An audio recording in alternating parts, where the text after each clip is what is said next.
With the global release for the Digimon TCG finally happening later this week, I thought it was time that I share with y'all my opinions as to what are the must-have cards from the very first booster set. Alright guys, let's get started. Welcome back everyone, my name is Steven Rodriguez, I'm your true champion, and that's right, I'm going to be sharing with you guys my thoughts as to what I think the best cards are to pick up from the Digimon TCG if you not only want to play competitively right now, but also have a good collection going that might have some really nice value later on when other sets come out moving forward. In case you guys don't know, I played a bit of the Japanese format for the Digimon TCG, as well as a bit of the current Set 4 and Set 5 format. And even though I'm not like the most active competitive player, I do pay very close attention as to what the meta is looking like for that side of the game. And with that in mind, I kind of have a prediction or some kind of idea of what the game is going to look like once more sets become available. So hopefully the opinions I share in this video will help guide you as to what cards you need to pick up this week if you plan on building specific decks moving forward. Don't worry about needing to have like a knowledge base about 1.5 or Set 4 or even Set 5. You don't really need that to enjoy this video. I'll mainly be sharing my opinions as to what the best cards are right now, but some implied value will be taken into consideration when it comes to my recommendations and my non-recommendations for every single card. Also, I want to preface that I won't be talking about every single card in the set. That's obviously going to be an hour, 2 hour long video. I'll be mostly focusing on the SRs and secret rares and maybe throwing in a couple clutch rares that I do think are very important moving forward for your competitive collection in the Digimon TCG. If you guys are excited for the continuation of some awesome Digimon content, be sure to smash that like button, subscribe to the channel, and click that bell for notifications so you know when my videos go live for you. I think like 60-ish% of you guys that actually watch these videos aren't subscribed, so just know that I do post videos with the Digimon TCG and other TCG/anime related videos every single week. If that kind of stuff interests you, just know that subscribing is always an option. And if there's anything in this video you wish to talk with me more about, I do go live every Tuesday, Thursday, Friday. I spend a lot of time in just chatting and I love talking about this game, as you can tell. So feel free to come stop by, hang out, and we can get a fun discussion going. Links to my Twitch down below, as always. Without further ado, what do you say we hop into the 1.0 set list and check out what the must-have cards are for the Digimon TCG? Alright boys and girls, here we are in the 1.0 set list. There's over 187 different types of cards. We're only going to focus on the really important ones, the SRs and the secrets, and maybe a couple of clutch rares. And basically what I'm going to do is I'm going to go through the cards, talk about where I think their value lies, as well as their future projected importance in the Digimon TCG competitive meta. So that way, if you do plan on picking up any of these cards or playing any of these colors in the future, you will know a good base to get from this booster set moving forward. Alright, without further ado, I actually see a card right here that I definitely need to talk about, and that is Upamon. In case you guys don't know, Upamon is probably going to be one of, if not the best egg we're going to see for the Digimon TCG for a very long time. If you ever plan on building blue or plan on building some kind of like blue-based strategy, whether it's like a blue hybrid deck with like rookies and level 4s, or if it's like a rookie rusher that plays blue rookies, you're gonna want to play Upamon because he is literally the definition of advantage. Getting free card draw on attacks is honestly insane in the Digimon TCG, and until a card like Demi-Vmon comes out, I don't see this card being replaced anytime soon. Alright, I'm scrolling through and I think, yes, we're coming up on our first SRs to talk about. The first one I'm going to talk about is, of course, Garudamon. This card not only does not see any play right now in a lot of red strategies, I don't think it'll see play moving forward, and I think the main reason for that is this idea of having powerful inheritable effects that can like give you advantage when you're being blocked. Sure, that works really well when you're trying to like one-shot your opponents and play around them trying to play around you, but it doesn't really work well from a consistency standpoint of making sure your deck runs really smooth. Cards like Groundramon, cards like Metal Tyrannomon, Metal Greymon, in the future, Lava Garadamon are all going to be way more important when it comes to making your deck function in general, and that I think is going to be the main focus of a lot of big meta strategies like Red Omnimon, and sadly this card does not have a place in those strategies in the future. If we ever do get like really powerful like piercing based decks or really cool decks that have just gigantically powerful Digimon that always want to attack and your opponent like needs to block, maybe a card like this can see more play in the future, but right now it is just not worth it if you want to play red for the Digimon TCG, in my opinion.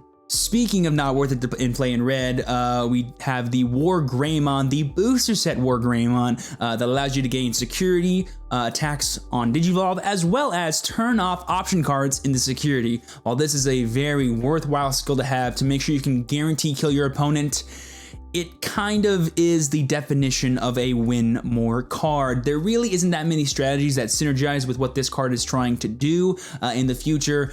Red Omni will just rather have cards like Blitz Greymon or Volcanic Dramon or even Phoenixmon, so that way it can out-tempo its opponent versus actually just try to outright kill them, and it'll be more of a grindy deck and less of a one-shot deck. So while a card like this, again, is really strong in theory and does a lot of what Red wants to do, when it comes to competitively using a card like this, having consistency is way more important than just guarantee killing your opponent. You rather play the game and then win that way versus just try to outright win. Hopefully that makes sense for you. In my opinion, this card is not worth it to pick up. If you want to pick up like one or two so you can slap in your deck as a nice little tech option to play around pesky option cards you always find yourself losing to, by all means go ahead, but it is in no way a major investment you need to make. And that's pretty much it for the set 1 red cards. We'll talk more about red as more cards get revealed here, but there is a card that I know is coming up that I had to talk about, and that is of course going to be Zudomon. Right now, Zudomon is probably my favorite level 5 in the Digimon TCG. He is literally Pot of Greed on legs, and an effect like this I think will always be good in the Digimon TCG. It'll always be playable, and for that reason alone, I think he's worth to pick up at least a couple copies of. However, a thing I will say is that after set 1.0, blue kind of takes a different evolution path. It kind of goes more towards an aggressive slash sort of combo-y type deck versus an outright advantage based deck like it is right now if you're playing Blue Omni. And so when you take in that mentality of oh, I want to kill my opponent more effectively versus actually just play more effectively, a card like Zudomon doesn't seem super obvious to play, but you can still play it obviously for extra card draw as well as just extra memory gains. But there will be other cards out there that do the job of giving you consistency while also killing your opponent just a bit better. So while Zudomon is not necessarily a good future perspective card, I think for the Digimon TCG as it gets outclassed or sort of grown out of blue, I definitely think it's a super great card right now that you definitely should be using. If you're not, definitely pick up a couple this weekend.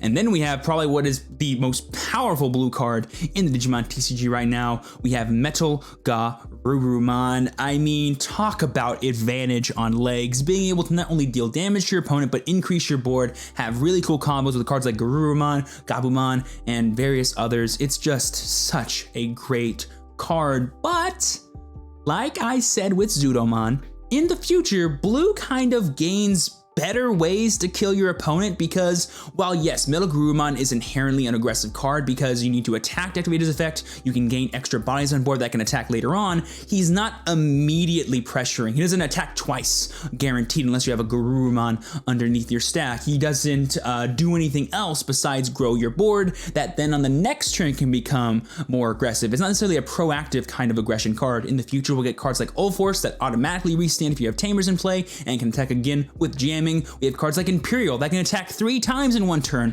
all attacks with jamming, which is an insane amount of pressure against your opponent. And if your goal is to have an aggressive blue card that can kill your opponent, a card like Metal Garurumon just won't cut it. However, like I said, blue is not always going to be an aggro deck. It is in its core an advantage-based strategy, and having a card like Metal Garurumon that just adds to your board, I think is again always going to be good in a vacuum, and if there's ever more support for things that get really powerful on-play effects or level 4s, this card can only get better. So with that in mind, I think there is some kind of value in what this card can do moving forward. Moving on, we are entering my bread and butter, and that is yellow, and a card that definitely has a lot of controversy around it is going to be Magna Angemon. In theory, this card is just cool. On play, trigger recovery +1. It's kind of like Zudomon, you know, he just gives you an extra turn sometimes or an extra attack worth of time against your opponent.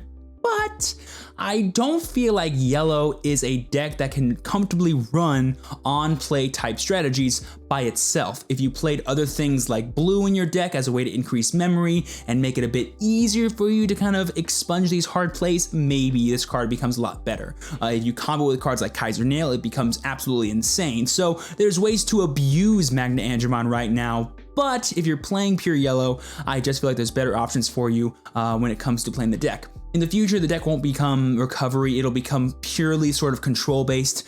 Decks like Shine Greymon trying to just own boards, and sure, having powerful on-play level 5s is a nice way to kind of, lead into your Shine Greymon. You get to have like more turns to set up bigger tamer columns, but it does give your opponent a lot of resources, and when you're trying to be a control deck, you don't really want to just give your opponent resources for free, so a card like this kind of has like anti-synergy in how it's meant to be used. So, with that in mind, I feel like this card not only has like less play happening right now, but it'll have even less play happening in the future, and again, while it's a blatantly powerful effect, it even has a really cool inheritable to increase DP. I just don't see it being the biggest investment you can make if you want to play yellow moving forward. In fact, just getting probably the commons, uncommons, the rares, and the card I'll talk about later will probably be the only things you need to do for yellow at this point in time. Have a little patience. Yellow will have its time, I promise.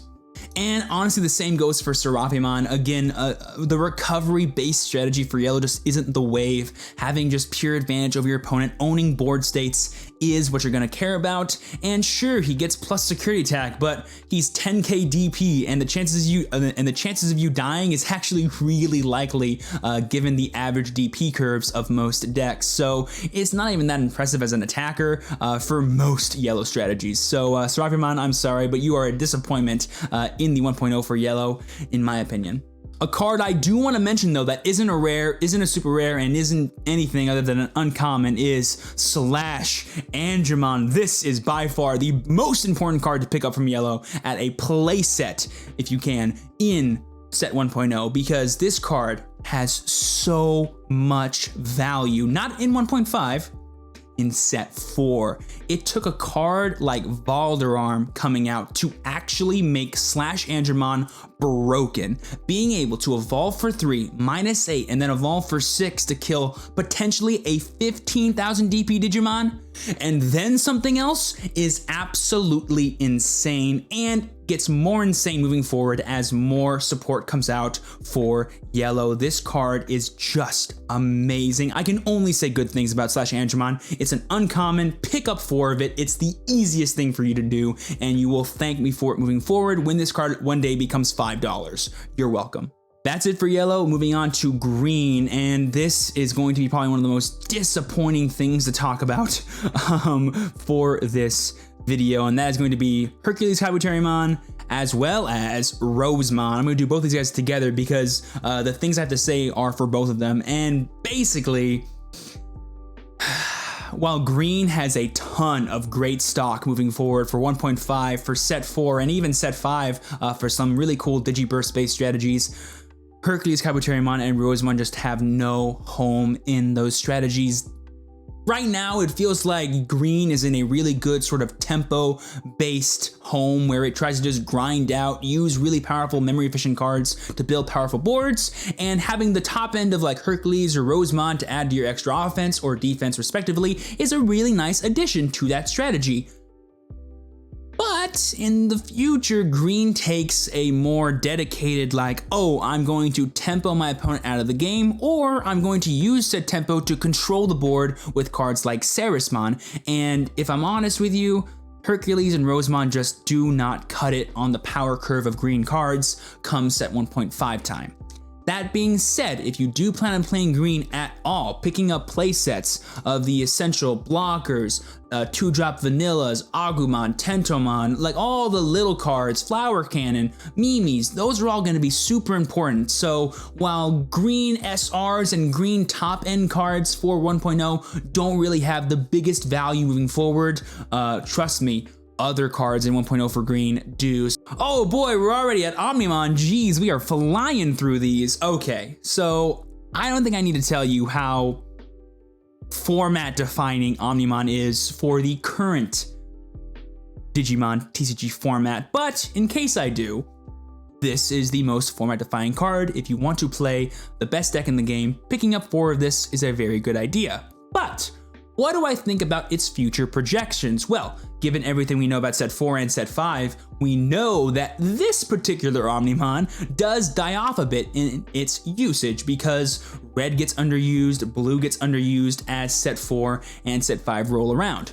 That being said, Talking about set 5, there are cards that specifically support Omnimon, and because all Omnimon gets supported, this Omnimon gets supported as well. And while there are some really cool ones that are new Omnimon that do new, really cool things, this one still has a place as a really powerful removal option and just gigantic beat stick that sticks around forever sometimes and can dominate a game when he comes into play. So, if I was a new player and I'm joining the game right now and I wanted to play the best deck possible right now, I would buy 4 copies of Omnimon. If I didn't care too much about being a competitive player right away, I'm okay with waiting till 1.5 or even set 4 to actually start playing, I would still pick up some number of Omnimon because I believe in having options. I don't believe in pigeonholing myself to only play one color or one type of deck. I think the overall power of this card will always be good in the Digimon TCG, and given the fact that all Omnimon gets support,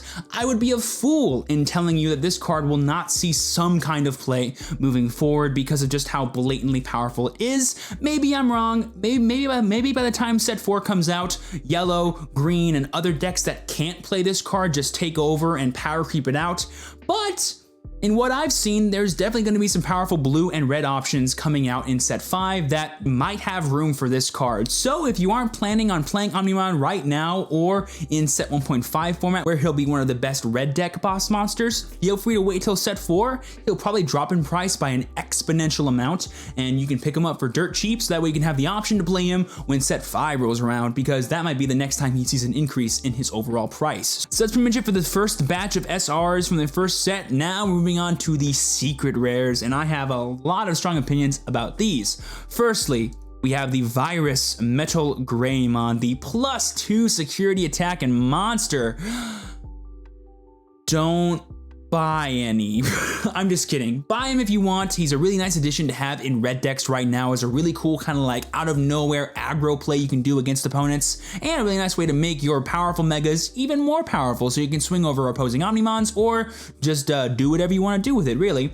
The thing though is, over time, like I said earlier, red becomes a deck that's more focused on consistency rather than just blatant like, oh, all my cards do powerful things, because eventually all their cards do powerful things, so you won't need to add in extra power or extra effects. You'll just have really powerful cards that you want to see consistently, and a card like this just takes away from all that. There will be a Greymon source deck come set 4 and set 5 time that could see this card being used. However, come that time, I think this card will go way down in price. So if I recommend picking up right now for that deck, I think I'd be lying to you. I'd say it's probably better to actually wait for the price to go down to a point where you're like, why not buy them and then pick them up. I feel like there's no rush to actually pick up this card if you do end up on wanting to play it. Now, that being said, if you want to go for one of the most beautiful cards in the Digimon TCG, definitely pick up a copy of its alternate art. This is actually beautiful, nice homage to the original Digimon card game, and is just gorgeous. So, if you just like pretty cards, this is one of the prettiest in my opinion, and probably won't be that expensive. It'll be expensive, but probably not like super expensive, like alt art Omnimon expensive. So, if you like max rarity, this is a really nice card for you. Speaking of secret rares, we have Digimon, and yes, All-Force Digimon is a deck that comes out. Digimon will be an archetype that gets support probably in the future as well, and so this card might have some value then. However, given everything I know about set 5 and All-Force decks and everything else, it's garbage. This is probably the worst secret rare in the set. And I know all my Leopardmon fans out there are typing in the comments like, no, Digimon is really good. You can make him 7,000 DP with red tie, you can swing twice with jamming, it's really good. Sure, but that's right now, and in the future, All-Force decks just do not need this. You have better Digimons like Digimon Zero, or you get other really powerful cards that enable way more things for you than this ever will. So that's pretty much it for the original set 1 Digimon cards. We've actually gone past the original New Evolution card set, and now we're entering Ultimate Power or set 2 card sets, and there are quite a few cards to talk about here. Firstly, I'm going to talk about a common card, Volcanic Dramon. Guess what's really good in 1.5 and really good right now? Rookie Rush and Purple. And a card like Volcanic Dramon punishes both of those strategies. So if you want to have a really nice option, no matter what color deck you're playing by the way, to deal with really wide and weak boards, boom, Volcanic Dramon is your best friend. It's a common pick up a playset because why not? One of the best cards to tech into any strategy, and honestly is so stupid that it exists in the 1.0 format. This card has won more games for me than I could ever count. So definitely an MVP to pick up from 1.0 for sure. Speaking of MVPs from 1.0, we have the man himself, my favorite red boss monster, Gallantmon. Now, I will preface this by saying, while I do agree that in 1.5, Gallantmon is kind of gross and bad and not good compared to Red Omni, he does have a lot of future equity, and there's two reasons. Number one, the first reason is kind of an unknown one, but we're waiting to see more information about. There's going to be a special sort of tamer set or tamer deck for Gallantmon that will have new Gallantmon cards within it. That looks really interesting. Can't wait to see what those cards are. There's also a card called Magidramon that is coming out in set 5 that directly supports Gallantmon cards, and this is one of the best cards to play with it, as it gives you a nice red option to play in purple decks, or a nice purple option to play in red decks if you go backwards and play Magidramon in a red deck, because you can. That's pretty cool given the multiple distribution costs. So yeah, while I agree the immediate future for Gallantmon doesn't look too bright, his future prospects make me very excited, and for that reason I'd recommend picking up at least a couple copies of this, maybe even a full playset if you plan on playing the deck as of right now or the immediate future.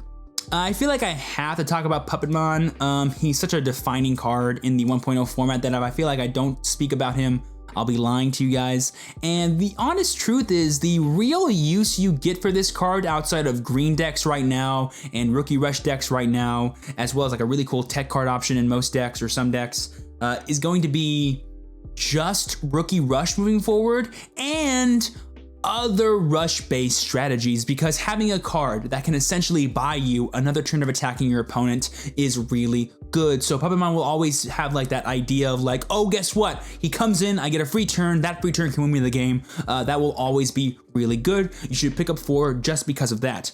But another thing could be if you want to build rogue decks in the future, like D-Brigade, Rookie Rush, or other like super aggressive type strategies, having this card is actually very synergistic in dealing with the onslaught of blockers that exist come set 4 and possibly set 5 times. So while I don't think that Puppetmon will like be as impactful in the meta as he is right now in 1.0, he will definitely still see play in a handful of strategies and is definitely worth the pickup, especially given the fact that he's a rare and probably going to be pretty easy to pull / buy once singles become a bit more affluent in the market. But yeah, Puppetmon's a good card. Pick him up if you want to. Oh, I almost glossed over this one. I forgot this was an SR. Rust Tyrannomon. Rusty, my boy. Not only were you a disappointment in set 2 for Ultimate Power, but you're a disappointment now in 1.0. What can I say? Rust Tyrannomon's a really cool card. It feels like when you get off what the deck is designed to do, you're doing some busted stuff. But my biggest problem is, you're putting so many resources into one basket as a green deck that I'm like, it completely escapes the purpose of what Rusty is supposed to do. And while yes, every single green archetype, Rusty included, get a gigantic boost in 1.5 thanks to hidden potential discovered, it's not enough to make Rusty anything more than a bottom tier 2 deck at best, and that's just because other things will exist that completely outclass it and are way more advantageous. And unless we get cards that specifically support just this green Digimon, I don't see him becoming any better or worthwhile to pick up. But if you're a diehard Rusty fan, pick him up, prove me wrong, we'll get support in the future, he'll triple in price, and I'll feel like an idiot, and I'll also be a little bit happy as well. But I don't see it happening. This card just reeks to me, and I cannot recommend you pick up any more than just like 1 or 2 to complete a master set, or just because you want it. So yeah, sorry Rusty. Ooh, black. I'll talk about both these guys at once. Machinedramon, he's essentially a worse Volk or a worse Puppet or a worse Metal Seedramon for black. While he is cute, he is in no way a part of black strategy moving forward. He'll be a cute thing to include in like Mega Zoo decks or stuff like that, but he is not impactful. Don't pick him up if you don't want to. Get these, they're gorgeous, and you should have a playset just because of how gorgeous they are, and that is it. And then we have Wargreymon, the black one that is a blocker. I don't know how I feel about this card. Like, there is a place for it in the Craniumon black blocker deck, but I feel like a card like Crest-Karurumon that can also get you a blocker, already has reboot, and can increase your board is just inherently going to be a stronger card than this for an overall black strategy, so I do feel like he gets power crept out. However, we do get a really cool Greymon deck come set 4 for black thanks to Black War Greymon, as well as cards like Marcus Damon just generically supporting Greymons. So picking him up for the future potential of like some kind of Greymon tribal deck, I could see the argument for, but that's a big stretch and a lot of things kind of have to come out that were not positive come out, so I can't recommend it to you. But if you want a big brain and kind of like predict the future of this game, by all means pick these up, prove me wrong, and have a blast. I already have a play set, so I won't care, but yeah, I don't see him being immediately impactful or long-term impactful, but he's a cool card and does cool things for black as of right now, if that matters to you. Talk about a 1.5 and 1.0 king. This guy rules the purple decks for pretty much all of those formats and is going to be a big part of any purple value deck moving forward. A really nice top end, a really nice comeback card, etc, etc. But come set 4 time, we'll get a card like Black Metal Garurumon, which outclasses Piedmon as a boss monster because of the amount of value he can create earlier in a game and more immediately in a game. And he abuses a really awesome factor of purple that Piedmon can't, which is the option cards of purple. So while Piedmon is immediately and kind of immediate future a really good card, come 4 and 5, I definitely think he'll be power crept out and no longer needed. So yeah, if you're a purple player right now and want to be one for 1.5, definitely pick him up. If you're not and don't want to be until set 4, don't worry about him. You don't need him. Metal Garurumon, while it's definitely not a commonly used card in most purple decks right now during 1.0 times, and probably won't be for a good long time, in 1.5 we will have the birth of Turbo Millenniumon Purple, which focuses on Beelzemon, as well as this card to spam rookies to get more Beelzemons, as well as just have really good advantage type plays. So he will have a place in those kind of strategies, but come set 4, set 5 times, same thing. He's not better than Black Metal Garurumon, in my opinion, so I don't see him having a home during that format, but he will have a home in 1.5, so if he's cheap right now, pick him up maybe, because he might see an increase come 1.5, but there might be so much in the supply for the market that he might not fluctuate at all, so you can wait on this, honestly, to pick up if you really want to, but I don't imagine him being too expensive. Okay, we're moving on to the card that is the reason why I wanted to make this video. My #1 sleeper pick for the Digimon TCG 1.0 set, and that is Diaboromon. If you guys haven't seen any of the reveals or spoilers for set 5, then you would not know that a card called Armageddonmon is coming out, which directly supports the token-based strategy that this Diaboromon facilitates. And while I completely agree, it is one of the worst decks in the Digimon TCG as of right now, the potential for this archetype goes up astronomically come set 5. Not only as a really nice sort of check to all the popular decks in set 5 that are level 7 based, but also as a standalone aggressive / just advantageous strategy because tokens are actually broken in the Digimon TCG if utilized properly. I just think he's a card that is bound to be abused one day because of what he does, and I'm honestly looking forward to set 5 more and more each day because of the Diaboromon support. So yeah, this is my #1 sleeper pick for 1.0 for sure. Speaking of another card, we have Millenniumon. This is going to be a card that I go back and forth about like how impactful he really is. I think come 1.5 time, we're gonna see Millenniumon like actually hit his peak in usefulness because of black decks abusing him, purple decks abusing him way more than they are now. He's just generically a really powerful level 7 card that is good in both black and purple decks as a nice extra form of removal / a lingering body that can abuse the powerful inheritables / have synergy with on-destroyed effects. So if you want to play black and purple for 1.5 or 1.0 or even set 4 really, I recommend picking up some number of Millenniumons, but never a playset. I doubt a playset will ever be required of you. I personally own 3 and I don't see myself needing any more moving forward, but my feelings could change. I think the cheapest he'll ever be is actually going to be right now and maybe come set 4 when he's no longer needed for purple decks to win games or for black decks to win games. So keep that in mind. But if you want to pick him up, now might be the easiest time to do so. Rounding off the set 2 wave of 1.0 cards, we have the most important secret rare to pick up for 1.0, and that is of course my main man, Beelzemon. Man, this card is so good, and the fact that he is like harder to pull than the other secret rares breaks my heart, but hopefully once singles become just like everywhere, it won't be that expensive to pick up. But if you do plan on playing purple at its highest potential for 1.0 and 1.5, he is the Omnimon of purple. You need to pick up some number of Beelzemon, hopefully a playset, sad to say, because of what he enables the deck to do. Being able to skip level 4s and 5s opens up your deck building so much when it cocomes to Turbo Wing to Millenniumon, when it comes to including cards like Trump Sword, Heat Viper, Night Raid, or Grizzly Wing at high counts. It's absolutely insane and only gets better come 1.5 thanks to the extra consistency cards as well as vanillas that can facilitate even more turbo type lines that you can abuse. This card is just so good. It is by far the best boss monster that purple has right now that you can just truly take advantage of as much as you need. Again, he has the other purple syndrome, which is that he gets kind of outclassed by black metal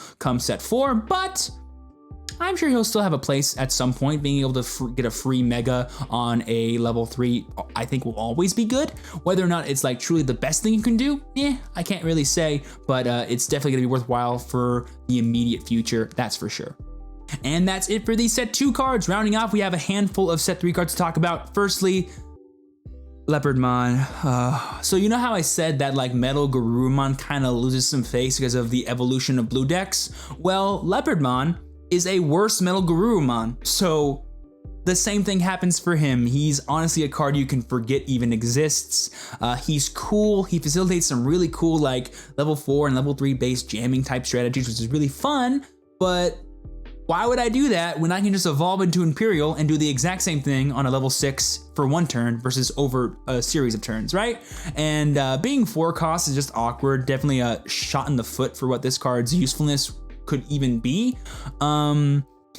So yeah, Leopard, not a lot of good things to say about you. I think I'll just stop talking and be like, do not recommend, and then move on.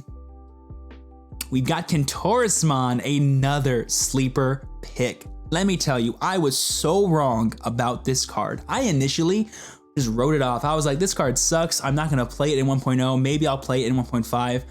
No. This is probably the best boss monster you have for yellow right now in 1.0, and it'll be a nice alternative to Shine Greymon come 1.5 if you want a better matchup against aggressive decks like Rookie Rush, green, and the occasional Imperial Digimon blue that spams a bunch of dudes to attack you.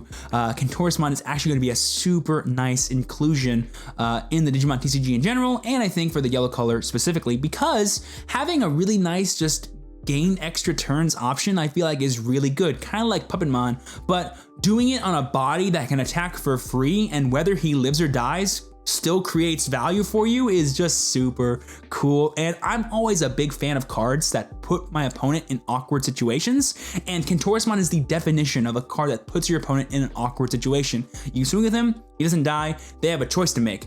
Leave it alone or 2 for 1. They either have to swing into it and lose 2 dudes potentially, or waste a removal spell and then have me kill something else with my effect. So it's just a super valuable card that you can use in a bunch of different kind of like grindy / control based decks, and I love it. I absolutely love it. This is my Steven recommendation. There's no real reason why you should pick this up if you're not playing yellow for 1.5 or 1.0, and even if you are playing yellow for 1.5, you can just play Shine Greymon, which never really uses this card, but I love Kent. I think he's awesome. Pick him up. I promise you will not be disappointed in what he can do for you.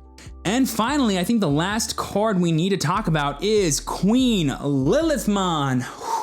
Now, Lilithmon's actually super interesting. She's probably the least used boss monster for purple that's actually played in decks. Metal Guru just like really isn't played right now, but she's a really nice sort of advantageous option. You don't want to just play a Piedmon for no reason to give your opponent free value, and you don't have the combo set up for Beelzemon yet, so middleman, Lilithmon. Abuse the powerful option cards, get some advantage, and try and just steamroll your opponent with the amount of just really abusive plays you can do with Trump Sword, Night Raid, and insert broken option card here. And so right now, I do think Lilithmon is actually a really cool card to pick up if you do plan on playing purple, and can only get better for 1.5 because of the extra consistency cards like Necrophobia, Lady Devimon, and of course, Saberdramon. So I definitely like Lilithmon moving forward.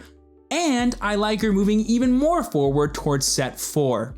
She's probably the only SR in purple for set 1 besides Beelzemon maybe that I recommend picking up for set 4 decks, because even though Black Metal is by far the most powerful purple SR or purple boss monster come set 4, Lilithmon is a very nice second and can definitely be her very own deck without the need for any Black Metal, because she can facilitate more like loops. She can be kind of turn by turn value versus just like one gigantic burst turn of value, which some people do like. And I do see her being teched in a lot of purple decks come set 4 times as well. And who knows, she can only get more busted over time, because the more purple option cards they make, the better this card becomes. So Lilith is a weird one. I wouldn't recommend picking up a full playset or anything right now. You can if you want to, and you find it for a pretty cheap price, but I do see her price going down and then maybe going a bit back up come set 4 and then back down, and then who knows what happens after that. And there you guys go. That'll go ahead and do it for my must-have card list for the Digimon TCG. Again, this is not a buy list. I do not expect you to go out and buy a playset of all these cards come this Friday or come 3x weeks from now. All I'm saying is have these ideas in mind when it comes to picking what color you want to play, when it comes to investing in cards for the Digimon TCG, because you never know what might all of a sudden become really powerful moving forward. Just because a card might not be in the color you prefer right now doesn't mean it won't be the color you prefer in the future. Why limit yourself when you don't have to? Hopefully this video gave you the information you need to make well-informed decisions moving forward. And again, if you guys did enjoy this video, don't forget to smash that like button, subscribe to the channel, and click that bell for notifications so you know when my videos go live for you. And with all that being said, I have been your true champion, Steven. Thank you so much for watching. Please be sure to work hard, rest easy, and live well. And I will see you all next time. Peace.